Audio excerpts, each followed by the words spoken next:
जाग जा रे योगी, मिटा दे आलस के घेरे। अमृत वेले बाबा पुकारे, देखो बाहें पसारे।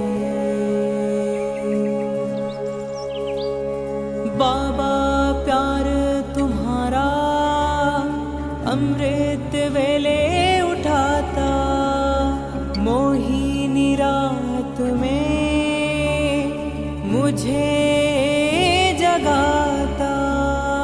प्रेम की घंटी हृदय मंदिर में बजती, परमात्मा पुकार में आत्मा सुनती।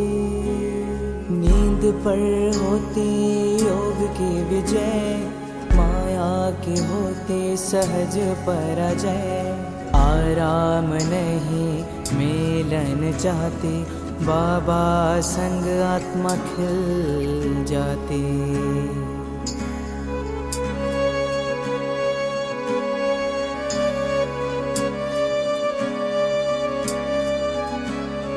अपने कहा रात को अलविदा, परवाना हुआ क्षमा पे फिदा।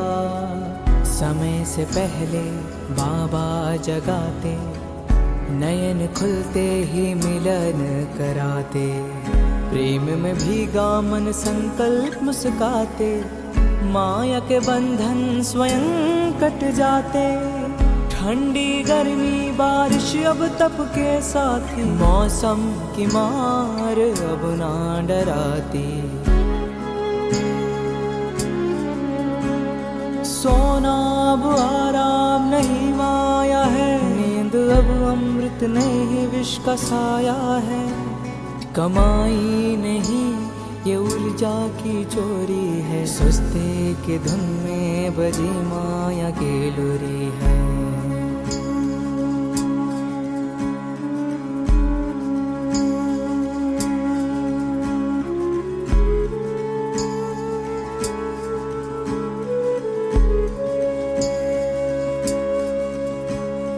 आराम की चाह वो रूह की लाचारी है, तप की राह में मन की हेरा फेरी है। जागृत में विश्व कल्याण का सूत्र हूँ, ब्रह्म मुहूर्त का प्रहरी मैं शिव पुत्र हूँ।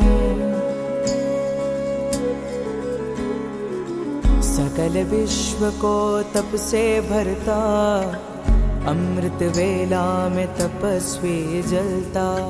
संकल्प से उठता नवयुग की नींव रखता, तप के ईंटों से स्वर्णिम स्वराज्य रचता। नींद की घड़ी अब बीत चुकी है, माया की छाया अब मिट चुकी है। वर्तमान में जलती है आत्मा की मशाल, मैं हूँ जागृत यही मेरा कमाल। बाबा की याद में स्वयं को गढ़ता, योग अग्नि से आलस को राख करता। मैं अब सुनहरी राह मैं हो रहा हूँ, मैं अब खो नहीं रहा मैं जाग रहा हूँ। जाग जा रे योगी, मिटा दे आलस के घेरे। अमृत वेले बाबा पुकारे, देखो बाहें पसारे।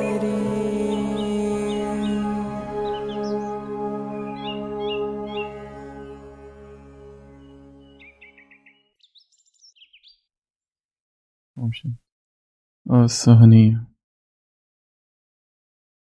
दरिद्रता से ग्रस्त एक शिव भक्त ने भगवान से प्रार्थना की, इस गरीबी को हटाने का कोई मार्ग बताए। रात में उसने स्वप्न देखा कि भगवान शिव स्वयं स्वप्न में आए और कहा, गांव के बाहर एक सन्यासी आया है, उसके पास एक बहुमूल्य हीरा है, तुम जाओ और उससे मांगो तो वो तुम्हें दे देगा।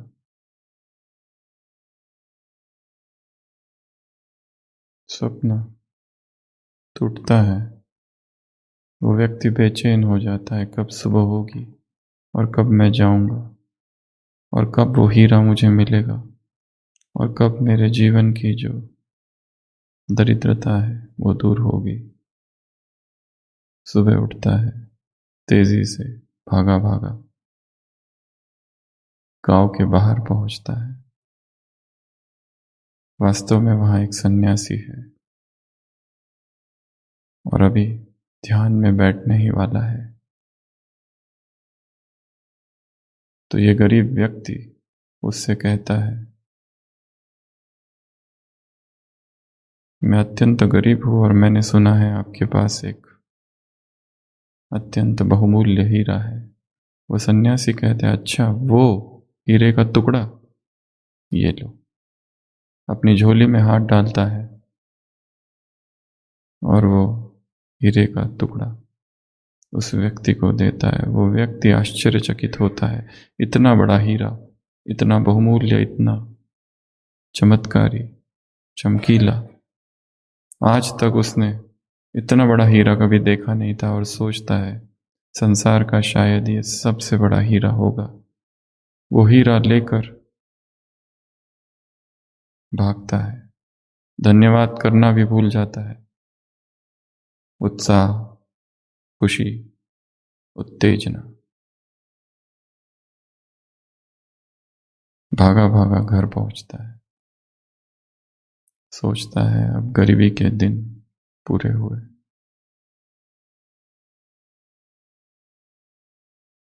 दिन भर खुशी में बिताता है, क्या करूं क्या नहीं। दोपहर में सोता है, फिर उठता है। शाम को वापस भाग भाग के उसी सन्यासी के पास पहुंचता है और उस सन्यासी से कहता है, इतना बहुमूल्य हीरा आपने बिना झिझक के मुझे दे दिया। इसका मतलब आपके पास इससे भी बड़ा कोई खजाना होगा। अब मुझे वो दो।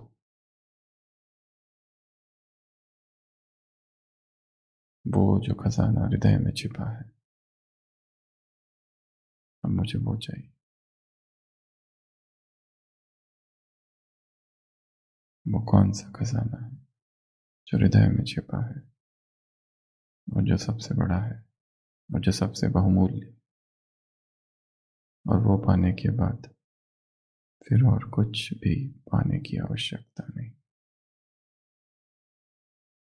और वो खजाना भीतर ही है।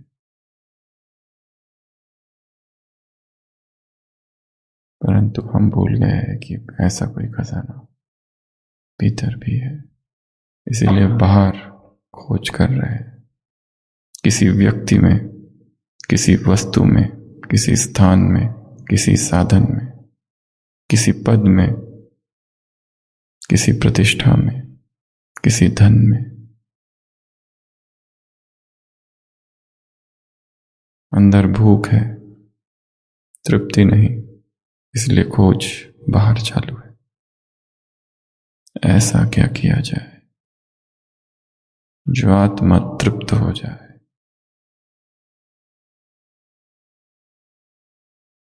मुख्य भूख तीन है।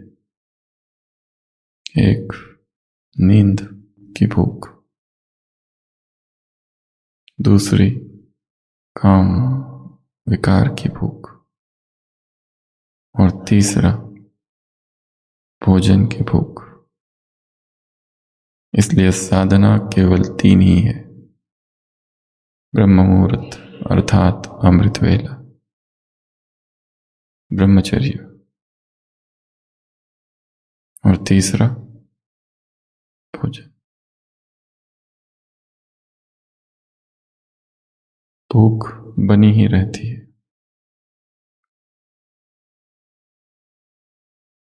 साधना का आज का 38वां दिन।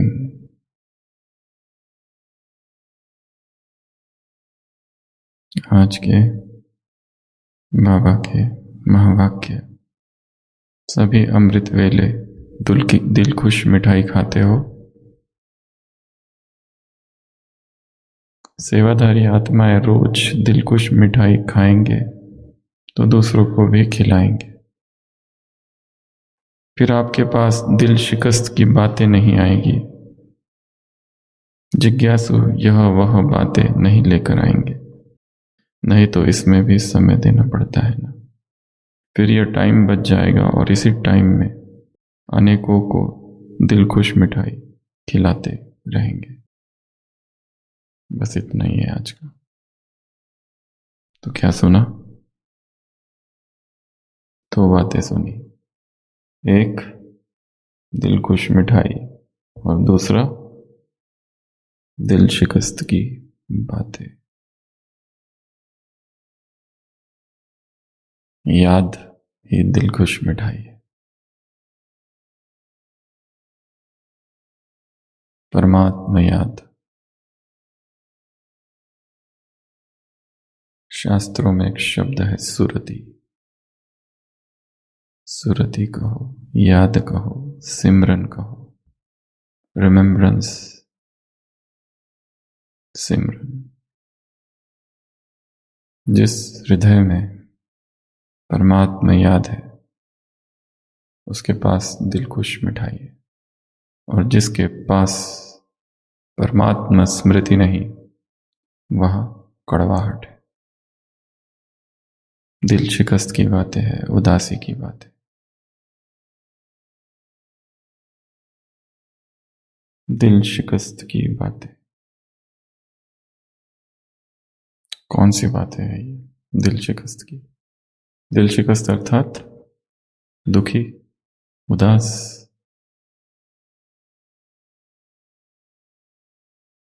उदासी।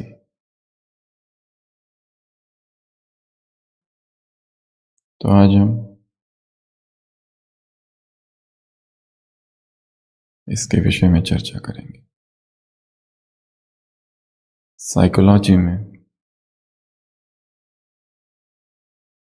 एक ग्रुप है बीमारियों का जिसको कहते हैं कॉग्निटिव डिसऑर्डर्स, अर्थात विचारों के भ्रम। विचारों के भ्रम। एक किताब है साइकोलॉजी की, डेविड बर्न्स की, द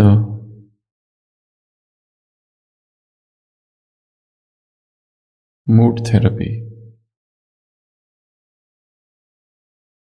न्यू थेरेपी, या अन्यत्र भी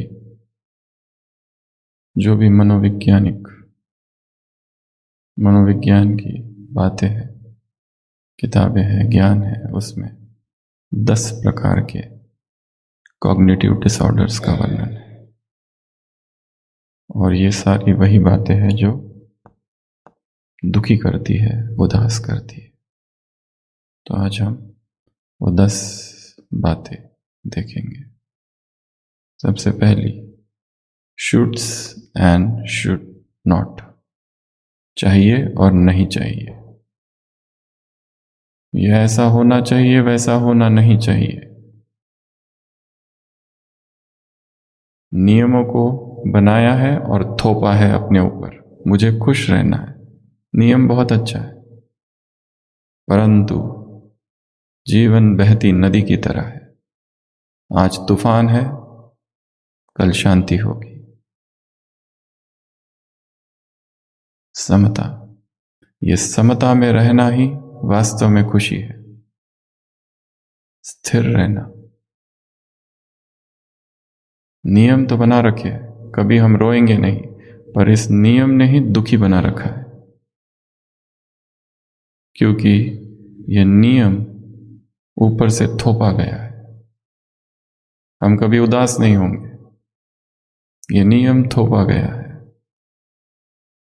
और जीवन थोपे हुए नियमों के आधार पर नहीं चल सकता।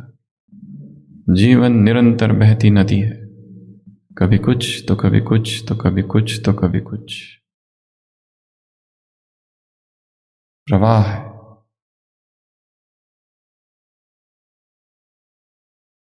तो सबसे पहला कॉग्निटिव डिसऑर्डर, विचारों का भ्रम, सोच का भ्रम। ये चाहिए, वो नहीं चाहिए, ऐसा होना चाहिए, वैसा होना चाहिए। इसको कहते शुड्स एंड शुड नॉट।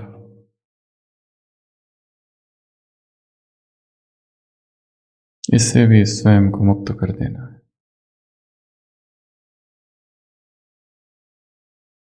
नियम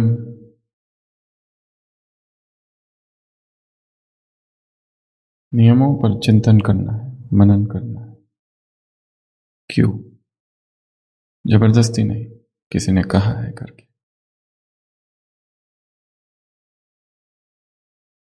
ये पहला। दूसरा, ओवर जनरलाइजेशन। ओवर जनरलाइजेशन अर्थात किसी एक ने धोखा दिया तो सब धोखेबाज है। जीवन मिश्रित अनुभव है।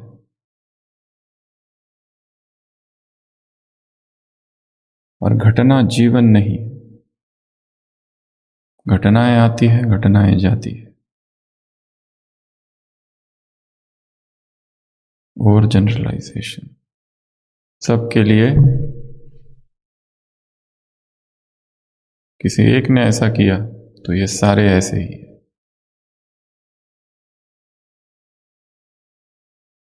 ये सोच, ये डिफेक्टिव सोच दुखी करती है। साइकोलॉजिस्ट ने आदिवासियों का अध्ययन किया और देखा कि वो बड़े खुश रहते हैं। क्यों? सुबह उठते हैं ताजा ताजा, पक्षियों की तरह, पौधों की तरह, दिन भर कारोबार करते, कार्य करते, शाम को डांस करते और रात को सो जाते। देखा गया उनको स्वप्न भी नहीं आते।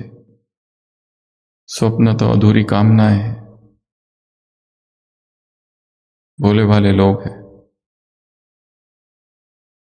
और मॉडर्न मैन जिसके पास बहुत सारा ज्ञान है, टेक्नोलॉजी है, वो दुखी है।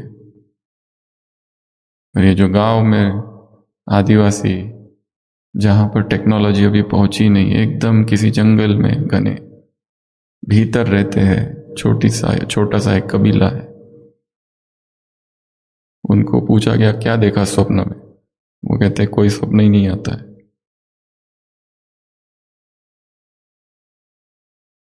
मनुष्य बहुत कॉम्प्लिकेटेड हुआ है, इसलिए कई सारी अव्यक्त मूल्य है जो एक ही टॉपिक पर चली है, सरलता। कौन से टॉपिक पर चली है? सरलता। और हम कैसे हैं? जटिल, कठिन, वो कमेलियन। कमेलियन पता है ना क्या? गिरगिट, रंग बदलते रहते हैं गिरगिट की तरह।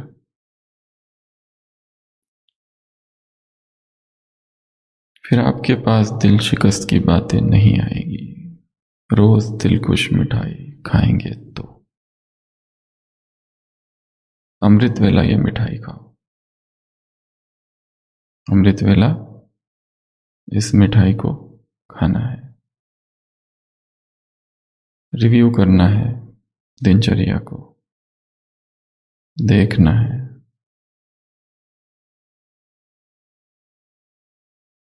कि ऐसा क्यों हो रहा है।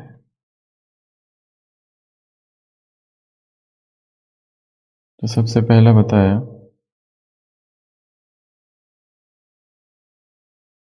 पहला कौन सा? ऐसा होना चाहिए, वैसा नहीं होना चाहिए।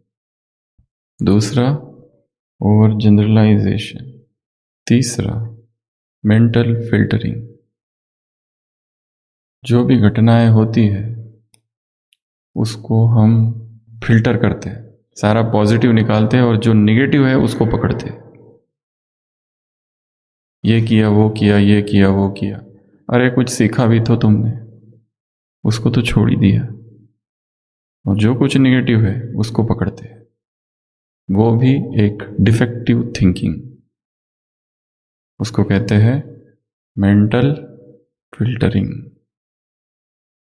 इतनी अच्छी अच्छी बातें भी हुई, उसका कोई ख्याल नहीं।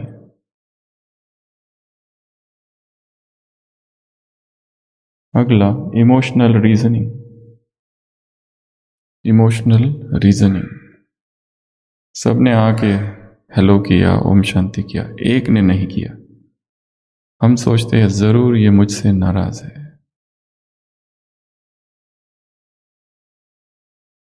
जबकि उसका ख्याल ही नहीं, उसको तो पता ही नहीं। Emotional reasoning. अगला है जंपिंग टू कंक्लूजन्स, तुरंत निष्कर्ष पर पहुंचना। कोई चीजें देखी ऐसी ऐसी हो रही है, तुरंत अनुमान लगाना। इसको बाबा क्या कहते हैं? अनुमान की बीमारी।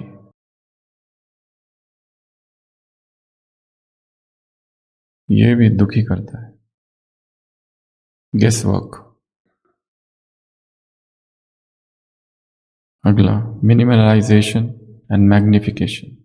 खुद को बहुत छोटा समझना और दूसरे को बहुत महान समझना। मेरे में कुछ भी नहीं है, मुझे ये भी नहीं आता, मुझे वो भी नहीं आता, और किसी और को देखो जिसमें कोई अद्भुत सी प्रतिभा है, ऐसा लगता है इसको कितना आता है। स्वयं में हीन भावना, मिनिमलाइजेशन, स्वयं को बहुत छोटा कर देना और दूसरे को आकाश पर बिठा देना। मैग्निफिकेशन, ये भी क्या करता है? दुखी करता है। हम ये क्यों भूल रहे हैं? इस ड्रामा का हर अभिनेता अपने आप में एक कलाकृति है, यूनिक है, इररिप्लेसेबल है। हर आत्मा अलग है, किसी में कुछ है, किसी में कुछ है। अगला, कैटास्ट्रोफिक थिंकिंग, अर्थात राई का पहाड़ बना देना। है छोटी सी घटना, पर आंधी, छोटी सी आंधी को तूफान समझ लेना। छोटी सी बात है परंतु उसको बहुत बड़ा समझना और उसका वर्णन करते रहना, और जितना अधिक वर्णन उतना अधिक वो बढ़ती है। ऐसा हुआ, ये हुआ, वो हुआ, वो हुआ। कैटास्ट्रोफिक, कैटास्ट्रोफी अर्थात महाविनाश। अगला, लेबलिंग, लेबल करते हैं।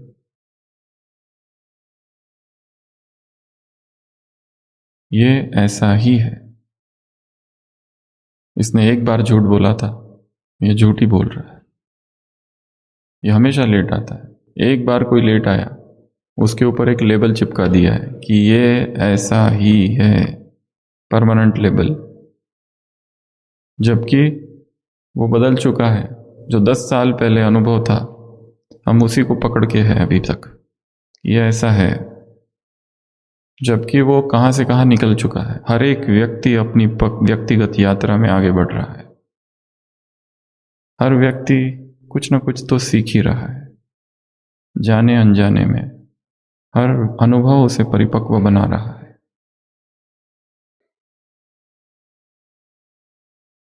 अगला, ऑल और none, black and white thinking. ये अच्छा है, ये बुरा है। जीवन ऐसा नहीं होता है। जीवन में मिश्रित अनुभव होते हैं, बीच के। हर व्यक्ति में अच्छाई भी है, बुराई भी है, पर हमने एक को अच्छा माना, एक को बुरा माना। यह घटना बहुत बुरी थी, एकदम बुरी। यह घटना बहुत अच्छी थी, ये बहुत अच्छा है, ये बहुत बुरा है, ये बहुत पॉजिटिव है, ये बहुत नेगेटिव है। ऐसा नहीं होता है। Everything is mixed. जीवन उस कैनवास की तरह है, उसमें अनेक रंग है, पॉजिटिव, नेगेटिव, ब्लैक, वाइट। इसको कहते हैं ब्लैक एंड वाइट थिंकिंग। यही मान लिया है कि ये ऐसा है, ये अच्छा है, ये अच्छा है, ये बुरा है, ये भाई बहुत अच्छा है, ये बहन बहुत अच्छी है। अगर हमने ये कहा ये बहुत अच्छा है, तो तुरंत उसके खिलाफ एक दूसरा विचार आएगा, कंपैरिजन आएगा कि इसमें वो नहीं है, तो ये अच्छा नहीं है।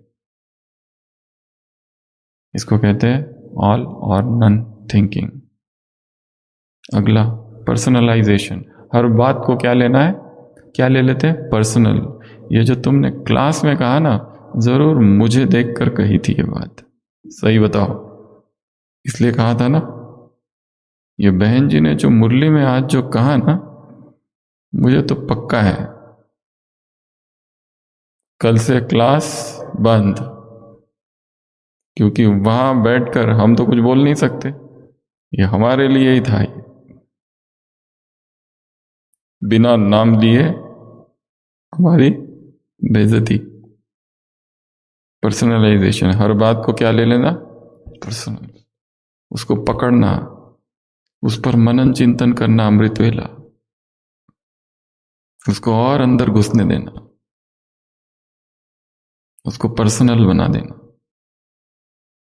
कि ये ऐसा ही है। जबकि सामने बैठे वाले को तो ये भी नहीं पता कि तुम बैठे हो सभा में।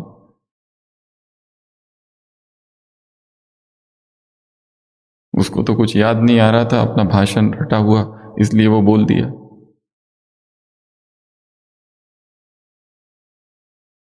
तो उसको क्या कहते हैं, पर्सनलाइजेशन। ये पर्सनलाइजेशन भी एक बीमारी है। हर चीज को क्या ले लेते हैं, पर्सनल, और फिर दुखी होने लगते हैं।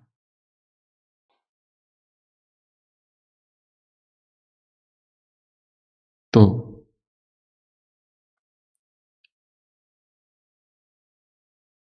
कितनी बातें हुई, 10। मन का स्वभाव है वो झूठी व्याख्याएं रचता है कि ये ऐसा है, और उसमें बंधता है। गलत जगह बंधने से जीवन भर भटकना अच्छा है।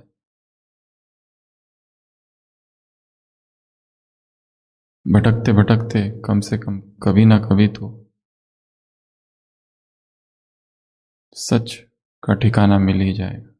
और गलत जगह ही बंध गए, गलत व्यक्ति में बंध गए, गलत संबंध में बन गए, गलत इच्छा में बन गए, गलत अभिलाषा में बन गए, गलत लक्ष्य में बन गए, गलत महत्वाकांक्षा में बन गए, गलत करियर में बंध गए, वहां से कैसे छूटेंगे। बन तो गए, परंतु अभी ये भी नहीं समझ में आ रहा है कि ये गलत है। हम उसको क्या कर रहे हैं, जस्टिफाई कर रहे हैं। तो ये सारी जो बातें देखी,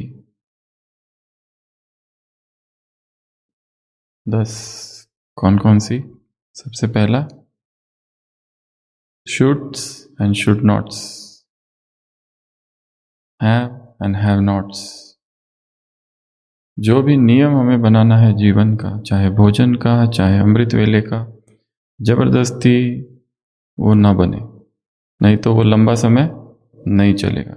इन्होंने कहा, इनको देखकर देखा देखी अगर कुछ भी किया, ये खाता है तो हम भी ये खाएंगे, वो लंबा समय नहीं चलेगा।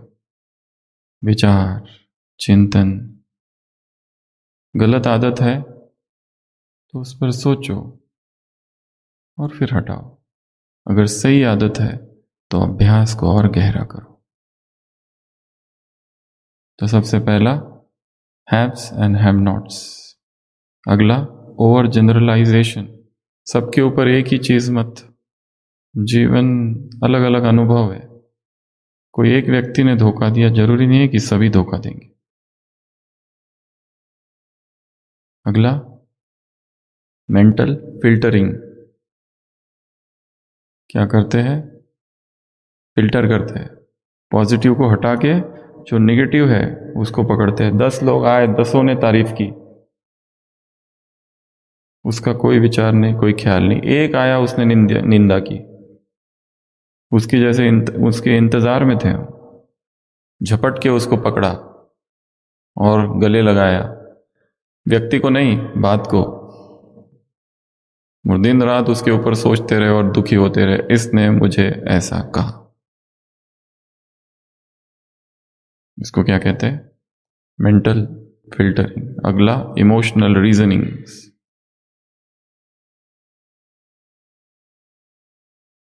इमोशंस और उसका तर्क वितर्क, ये मुझसे नाराज है,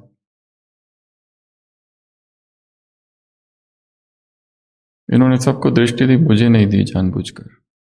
सबको टोली देते समय दृष्टि दे रहे थे, मैं जब आया तो नीचे देखा। ये जबरदस्ती ऐसा किया। मुझे पता है ना इनका, ऐसे थोड़ी ना है कि हम भोले वाले हैं। ये ऐसे ही करते हैं, पहली बार नहीं है, हमेशा ही। Emotional reasoning. अगला, जंपिंग टू कंक्लूजन, तुरंत निष्कर्ष पर पहुंचना। ये 2 लोग मिलके बातें कर रहे थे, जैसे हम पहुंचे बोलना बंद कर दिया, अर्थात मेरे विषय में ही कुछ तो बोल रहे थे।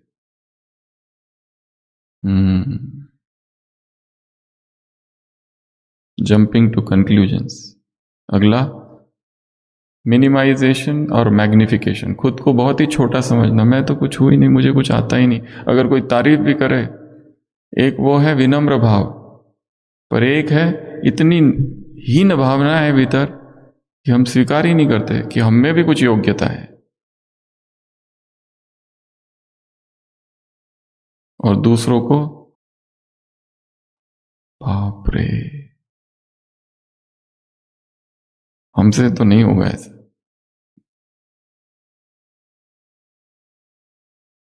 अगला, कैटास्ट्रोफिक थिंकिंग। छोटी सी बात है, उसको क्या करते, बहुत बड़ा चढ़ा के मिर्च मसाला लगा लगा के और फैलाते हैं सब तरफ। अगला, लेबल।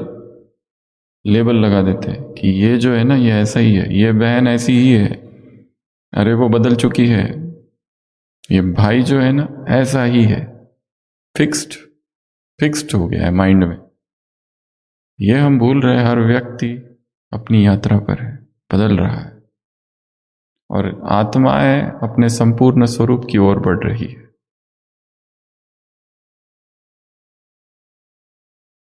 अगला, ऑल और none thinking, black and white.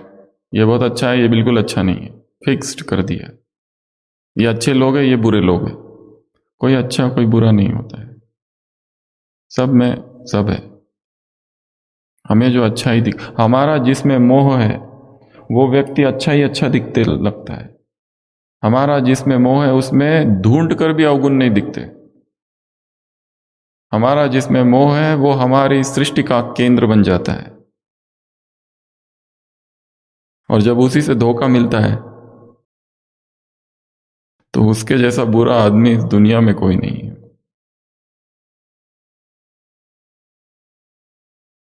Thought disorders है ये सारे। जैसे शरीर की बीमारियां होती है, वैसे ये सोच की बीमारी है। अगला, पर्सनलाइजेशन। हर चीज को क्या ले लेना, पर्सनल। ये कितनी बड़ा डिसऑर्डर है, कितनी बड़ी विकृति है सोच की, क्योंकि इसमें व्यक्ति चुपचाप अपने अंदर ही अंदर सफर करते रहता है। ऊपर ऊपर बहुत खुश दिखता है, पर भीतर भीतर दुखी रहता है, बहुत उदास रहता है। एक पिताजी अपने बेटे को कहते, बेटा उठ जा, तुम्हें स्कूल जाना है। वो बेटा और कंबल या रजाई लेकर ओढ़कर सोता है, ना मैं नहीं जाऊंगा स्कूल। पिताजी कहते हैं नहीं तुम्हें जाना है, वो कहता है ना मैं आज नहीं जाऊंगा स्कूल। पिताजी कहते क्यों नहीं जाऊंगे, वो कहता है नहीं मैं नहीं जाऊंगा। 3 कारण है, एक तो मुझे स्कूल जाना पसंद नहीं है, दूसरा, मुझे स्कूल बहुत बोरिंग लगता है। और तीसरा, वो बच्चे मुझे चिढ़ाते हैं सब स्कूल के। पिताजी कहते हैं तुम्हें स्कूल जाना है कि उसके मैं अभी तुमको 3 कारण बताता हूं। कौन से 3 कारण?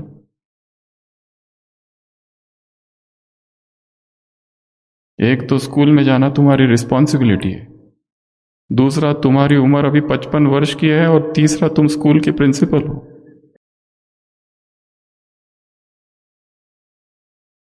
बच्चे की उम्र 55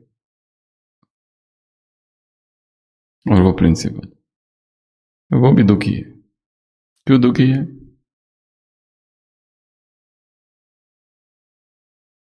दुख का डायग्नोसिस करना है, निदान, तब कहीं ट्रीटमेंट निकलेगी। अगर कोई पेशेंट कहता है कि मुझे ये बीमारी है ही नहीं, अब उसका इलाज कैसे करेंगे? या फिर कोई पेशेंट ये कहता है पहले ठीक तो हो जाऊं फिर डॉक्टर के पास जाऊंगा, अभी तो ताकत ही नहीं है, चल ही नहीं सकता, पहले थोड़ा ठीक हो जाऊंगा फिर इलाज करूंगा। तर्क तो बहुत पावरफुल है। अभी चलने की भी हिम्मत नहीं है, बिस्तर पर हूं, तो कैसे पहुंचूं? पहले ठीक हो जाने दो फिर डॉक्टर के पास। ये तर्क भी कितना करेक्ट है। पर यह भी सही है कि जब तक जाओगे नहीं तब तक ठीक भी नहीं होगे, और जब तक अपनी बीमारी को स्वीकार नहीं करोगे तब तक ट्रीटमेंट चालू ही नहीं होगी। कल एक कुमार हमारे ओपीडी में आया था, एकदम कितना 25 वर्ष, थकान थकान सी लगती है कितने सालों से। 25 वर्ष की आयु है, कुमार है, सेवा में आया है कहीं इधर। हमने कहा ठीक है कुछ जांच करा लो। जांच कराई, शुगर 455।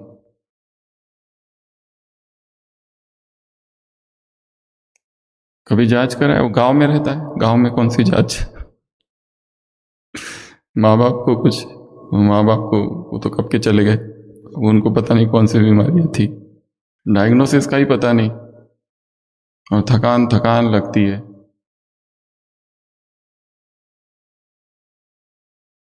तो बीमारी तो थी ना, पर डायग्नोसिस ही नहीं हुआ। अपनी बीमारी का खुद ही डायग्नोसिस करना है।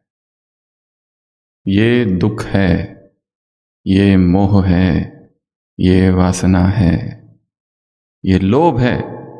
जो हम कह रहे हैं हम बाबा के लिए कमाते हैं, बाबा के लिए कमाते हैं, अरे कहाँ कमा रहे हो?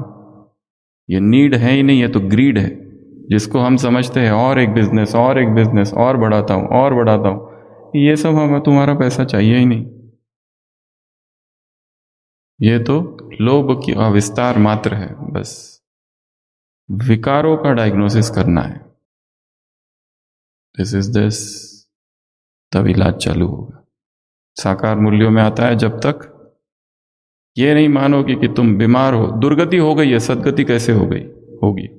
संसार के लोग मानते ही नहीं कि हम पतित हैं। मानते हैं क्या? किसी को जाके बोलो तुम पतित बन गए हो क्या करेंगे? डंडा खिलाएंगे। पहले तो मानो कि हम गिर चुके हैं, तब कहीं सदगति होगी। आज के 3 होमवर्क है। सबसे पहला तो एक मिठाई का चित्र निकालना है और उसमें एक दिव्य गुण लिखना है। वो मिठाई कोई भी हो सकती है, किसी भी मिठाई का एक चित्र निकालकर उस पर एक दिव्य गुण, जैसे कि प्यूरिटी। दूसरा होमवर्क, एक 4 लाइन की कविता लिखनी है, केवल 4 लाइन हो जिस पे, और कविता का शीर्षक है दिल खुश मिठाई। कविता का शीर्षक है दिल खुश मिठाई। छोटी सी कविता, बहुत लंबी लंबी नहीं लिखना है, एकदम छोटी। उदाहरण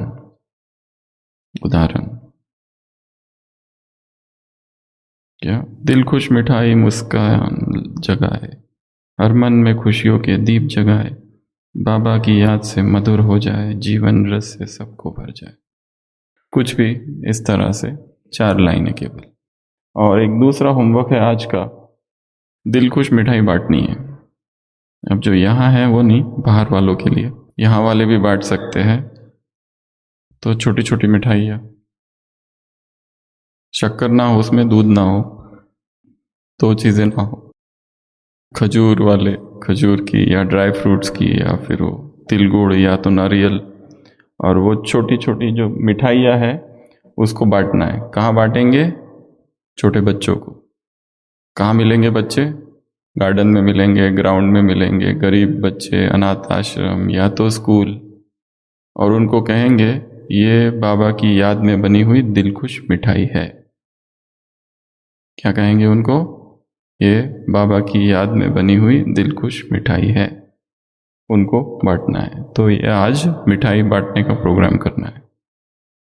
ये जो शब्द है दिलखुश मिठाई, इसको फैलाना है। कहीं पर भी किसी भी ग्राउंड पे जाओ, बच्चे खेलते रहते हैं, तो सबको ये मिले। तो आज का ये दूसरा और ये तीसरा कार्य है। तो ये 3 कार्य आज के प्रश्न।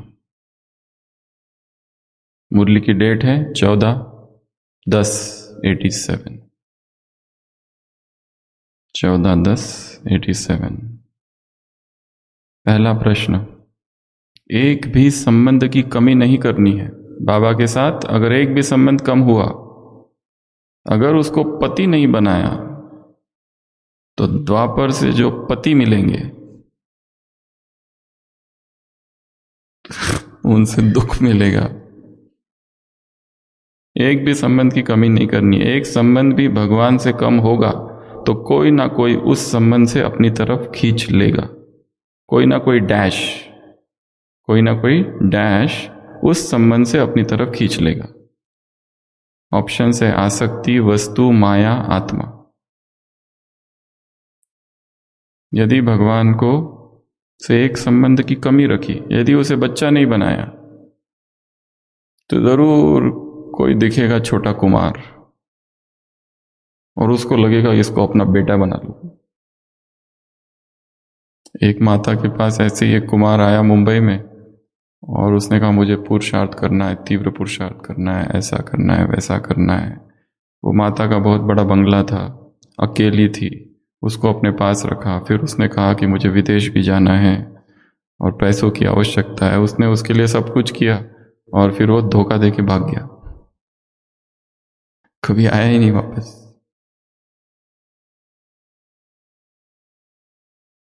उत्तर है आत्मा। एक भी संबंध की कमी नहीं करनी है। एक भी संबंध भी भगवान से कम होगा तो कोई ना कोई डैश अर्थात आत्मा उस संबंध से अपनी तरफ खींच लेगी। अगला प्रश्न, नींद में भी प्रभु मिलन मना सकते हो? योग का अर्थ ही है मिलन। योग निद्रा अर्थात डैश के स्थिति की अनुभूति। पहला ऑप्शन खालीपन, दूसरा गहरी नींद, चौथा शून्य, चौथा अशरीरीपन। उत्तर योग निद्रा अर्थात अशरीरीपन स्थिति की अनुभूति। तीसरा प्रश्न, ये परमात्मा की वाणी है या माया की वाणी है? भिन्न भिन्न समय पर भिन्न भिन्न संबंध से भिन्न भिन्न अपने स्वरूप के स्मृति को इमर्ज रूप में अनुभव करो तो बाप का सदा साथ स्वतः ही अनुभव करेंगे। शिव की वाणी। अगला,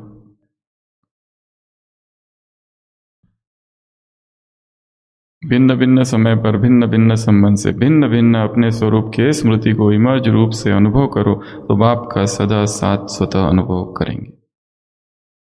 अगला प्रश्न, सिर्फ इस समय इस विशेष युग को वरदान है बाप और बच्चों के मिलने का, इसलिए इस युग का नाम ही है संगम युग अर्थात डैश मनाने का युग। पहला ऑप्शन गम, दुख मनाने का युग,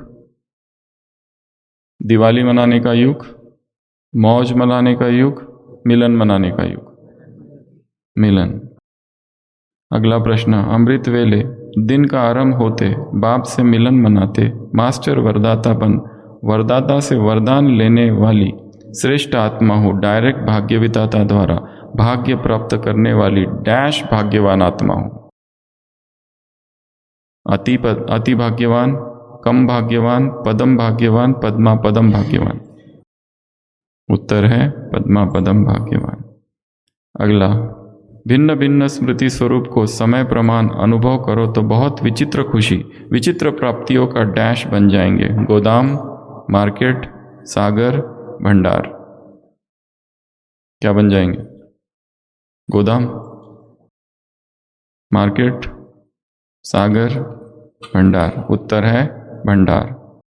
मुरली है 14/10 87 की। तो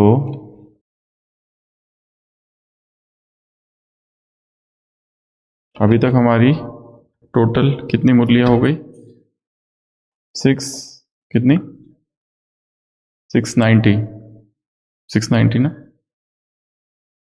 690 अव्यक्त मुरलियां कवर हो गई है। कब से चालू की है? मार्च 2024 से। कितनी बाकी है अभी तक? 376 अव्यक्त मुरलियां अभी बाकी है। तो ये जो प्रोजेक्ट है अव्यक्त मुरलियों के अध्ययन का, टोटल अव्यक्त मुरलियां है 1066। 1969 से लेके तो 31 दिसंबर 2017 ये सारी अव्यक्त मुरलियां पढ़कर हो जानी चाहिए। तो अभी तक यहाँ क्लास में कितनी कवर हो गई है? 690। 1969 की हमने छोड़ दी थी, 1970 से लेके तो 1987 तक की हो चुकी है। कितनी बची है अभी? 376। जब तक ये सारी अव्यक्त मुरलियां स्टडी नहीं हो जाती, शरीर छोड़ के जाना मत, नॉट अलाउड। पहले ही बोल दिया है, सुन लो सभी। ये जीवन का संकल्प है कि भगवान 5000 साल के बाद धरती पर आया और उसके मुख से जितनी अव्यक्त वाणियां निकली वो हमारी कम से कम एक बार तो पढ़ के हो जानी चाहिए। और यहाँ तो केवल पढ़ाई नहीं हो रही है, उसके ऊपर एग्जाम भी दी जा रही है, उसका अध्ययन हो रहा है, उस पर क्लासेस हो रही है, उस पर चिंतन हो रहा है, उसका होमवर्क दिया जा रहा है, उस पर ट्रॉफी मिल रही है, कितनी सारी चीज़ें हो रही है। तो इसलिए पहले ही बोल दे रहा हूँ, ये बहुत बुरी खराब आदत है, आप बीच में मत चले जाना, वेरी बैड हैबिट। बीच में मत जाना।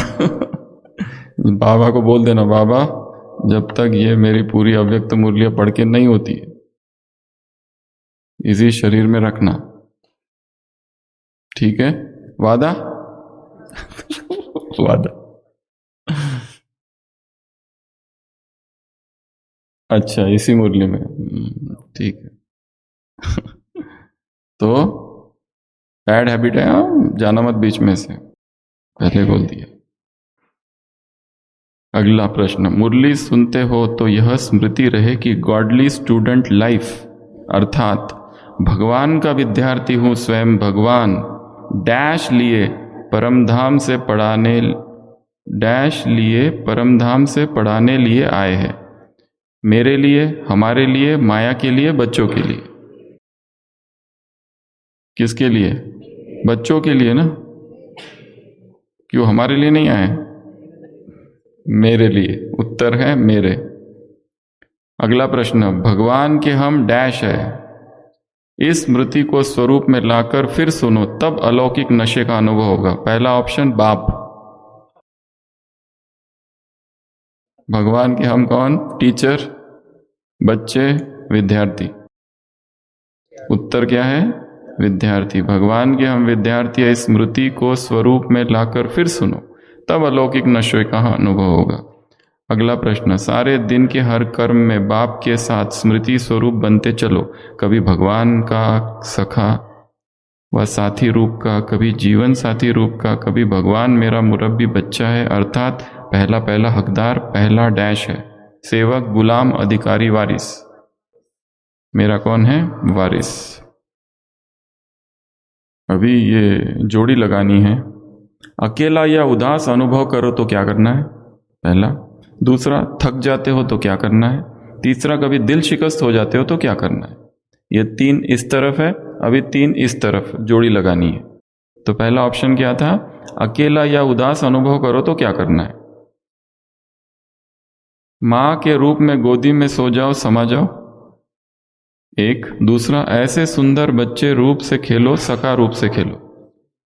सर्वशक्तिवान स्वरूप से मास्टर सर्वशक्तिवान के स्मृति स्वरूप का अनुभव करो।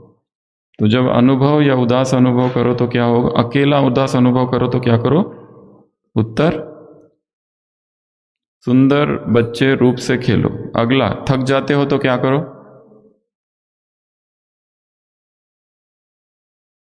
माँ के रूप में गोदी में सो जाओ समा जाओ। और कभी दिल शिकस्त हो जाते हो तब क्या करो? सर्वशक्तिवान स्वरूप से मास्टर सर्वशक्तिवान के स्मृति स्वरूप का अनुभव करो। हो गए 10? तो ये आज के 10 प्रश्न। तो आज क्या क्या देखा हमने? 2 बातें देखी, एक दिलखुश मिठाई और दूसरा दिल शिकस्त की बातें। दिल शिकस्त की बातें है उसमें और 10 बातें देखी। 10 थिंकिंग डिस्टॉर्शंस, कॉग्निटिव डिस्टॉर्शंस, उनसे धीरे धीरे स्वयं को मुक्त करना है। और मन के विकारों से स्वयं की मुक्ति का मार्ग क्या है? केवल डायग्नोसिस। मेडिकल में पहले डायग्नोसिस होता है, फिर ट्रीटमेंट होती है। अध्यात्म में डायग्नोसिस ही ट्रीटमेंट है। यदि किसी ने यह रिकॉग्नाइज कर लिया कि ये मोह है, समझो वो छूट गया, उसी समय छूटने की प्रक्रिया चालू हो गई। 100% रियलाइजेशन हो गया, ये काम विकार है, तुरंत छूट जाएगा। यहां अलग है, यहां डायग्नोसिस ही ट्रीटमेंट है। उधर पहले डायग्नोसिस होता है, फिर ट्रीटमेंट चालू होता है। इधर ताबड़तोड़, फटाफट, इंस्टेंट। अगला क्या देखा? 3 होमवर्क देखे। पहला, एक मिठाई का चित्र बनाना है जिसमें एक दिव्य गुण डालना है। दूसरा, टोली कहाँ जाके देंगे? कोई अनाथ आश्रम होगा, कोई बच्चे होंगे, कोई गार्डन, कोई ग्राउंड जहाँ गरीब बच्चे खेल रहे हैं, या स्कूल। गणपति का त्यौहार चल रहा है कहीं पर भी, तो उनको कहेंगे ये बाप की याद में बनाई हुई दिलखुश मिठाई है, इसको खाओ। तो उनको भी पुण्य मिलेगा, भाग्य मिलेगा। और तीसरा क्या करेंगे? एक कविता। कितने लाइन की कविता? केवल 4 लाइन की। टॉपिक होगा दिलखुश मिठाई। और फिर हमने क्या देखा? 10 प्रश्न देखे। तो ये था आज का कार्य। आज की कविता कौन सुनाने वाला है? शिव रस। कल जो यहां आए हैं और 1-2 दिन ही रुकने वाले हैं, उनको दे देते हैं नया टॉपिक। कौन सुनाएगा कल कविता? कोई है? बाद में जो अभी रहने वाले हैं, जो इधर ही रहने वाले हैं, वो लोग बाद में।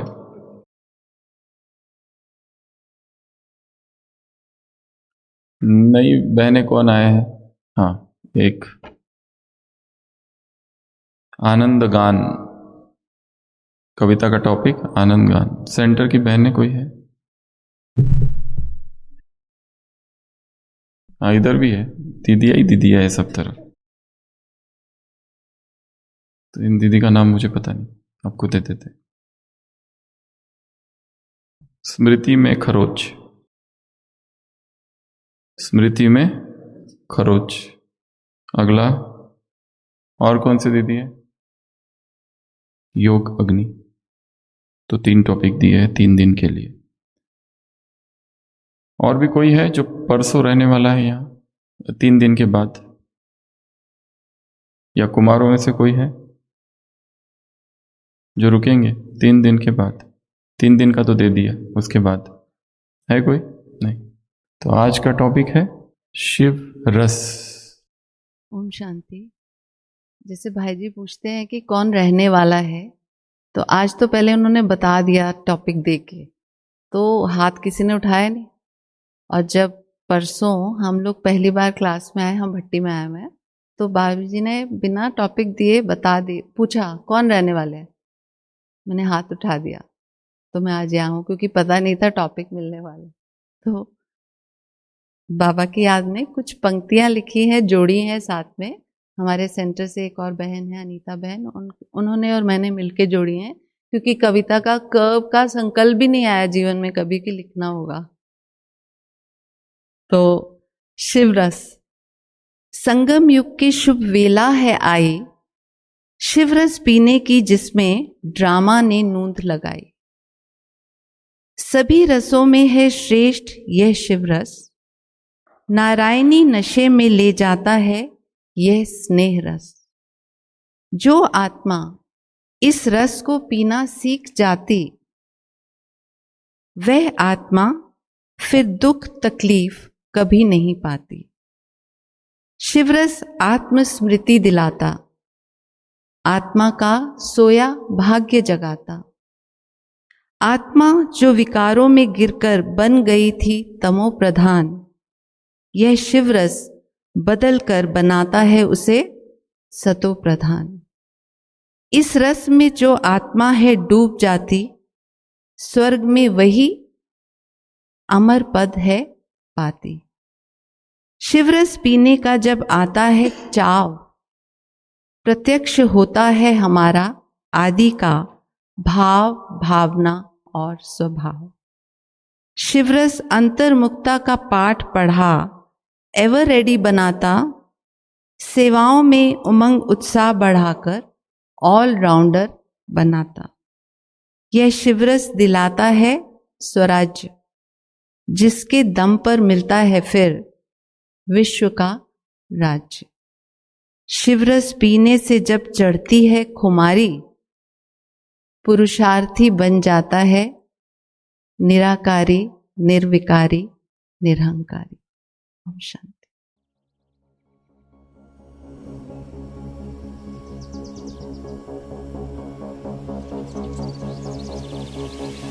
मन्मना भव शिव बाबा सततम्, निराकार तेजोमय पावनम्, प्रभात काले स्मरणं दिव्यम्, सत्यं शिवं सुन्दरं चिन्तनम्। तोड़ दे नींद की जंजीरें, थाम ले तप की मशाले। तोड़ दे नींद की जंजीरें, थाम ले तप की मशाले। फाड़ दे आलस की काली चादर, निद्रा से तप का न कर अनादर। सपनों का विष पीने से कर इनकार, रूहानी योद्धा कर अब ललकार। न सो न लेट, हो जा तैयार, उठ चल कर तम का संहार। तोड़ दे नींद की जंजीरें, थाम ले तप की मशाले। तोड़ दे नींद की जंजीरें, थाम ले तप की मशाले। तेरी जागने से दुनिया बदलेगी, तेरे एक संकल्प से क्रांति गूंजेगी। उठ तपस्वी, तू उठे तो विश्व संवरेगा। जगे तो भाग्य निखरेगा। अमृत वेले की है पुकार, न रुक